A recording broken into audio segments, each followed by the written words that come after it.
Today we're going to look at the RSI indicator.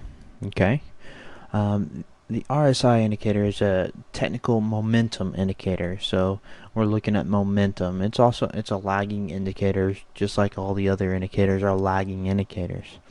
Okay, and what it does is it compares the magnitude of the recent gains to the recent losses. Okay, it's an attempt to determine whether the currency pair is going to be overbought or oversold. Okay, so as you can see, we're going to look at the it's from a range of 0 to 100 from the chart below. Okay, and it's deemed to be overbought once the RSI approaches that 70 level. Okay, and it tends to be overvalued at that level. Okay, and all it says is that it's a good candidate for a pullback, that it's overvalued and it should pull back. Okay, but not necessarily. Okay, it's just on a relative basis. Okay, and likewise, as the RSI approaches 30, it's an indication that that asset or that this currency may be getting oversold and therefore likely to become, undervalued. Okay, it's either undervalued or it's overvalued, and it's on a relative basis. Okay, the best way that I like to use RSI is to take to look at it whether it's relatively overbought or oversold, but then to take in divergence into it. Okay, divergence is the most powerful tool in trading, but most people don't like to use it. Okay, so what we have is on this currency pair, we have got two areas where prices are relatively undervalued, where it's oversold. Okay, right there. And if we look at it, it's slightly, maybe slightly, but not really. Okay, there's no divergence. But as we go here, when price turns in direction and goes up, there's not. This isn't really. This is not divergence. What I'm about to show you. But another great way to use and look at these oscillators is to just draw a trend. What direction is it heading in? And then is there a breakout? Okay, basically you could form a triangle there, and you can see clearly after a couple of days that we are trending up. Okay, and right here is whenever that indication would be taken, and it also takes out the previous high. Okay, now this would be a good indication and a good time to get into this currency pair. Okay, and write it out, and as you can see, there's a couple of hundred pips of profit here. Okay, and you can see that price tends to be overbought.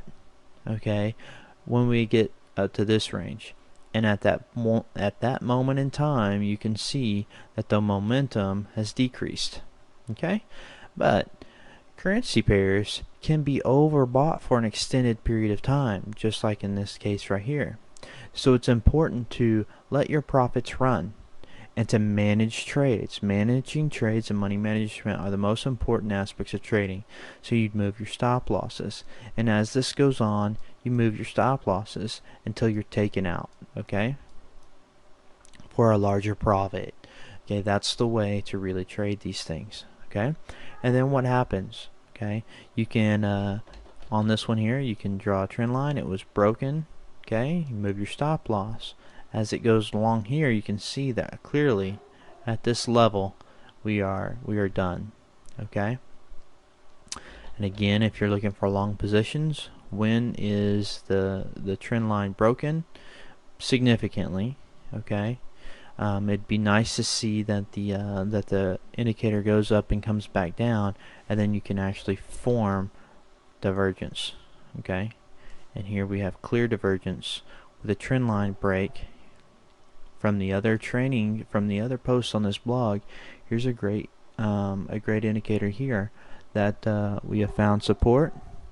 Okay, we have come back down, we found support again, and we're moving upward in an upward direction, and this is a good time to get into this currency pair all the way until we drop down below the 70, which is down here.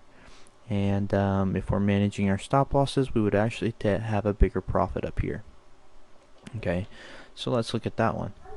Okay, Here we were to get in, manage our stop losses, and somewhere be taken out here at the worst case scenario here at 258 pips of profit. Okay, so again, you can see how this indicator works out well. Okay, if the indicator is not going anywhere, then that's a good indication that if there's no real angle, okay, if it's not heading up somewheres, that this time frame here looks different than this time frame here, correct? This time frame here, we're not even going to see the currency chart, okay? But look at this. See how it's kind of range bound and it doesn't know what it's doing, and then we have a pop up. Well, let's look what that looks like. Look at this, okay? It's a corrective period and a pop up, okay? Isn't that interesting? Here we have a long, nice directional movement, and it's going somewhere. Okay, what are we in currently as of today? We are in this. So what's my recommendation to you? If it's not going anywhere, don't do anything. Go to a different currency pair. Okay, protect those profits. Don't get losses. All right. So that is the RSI indicator.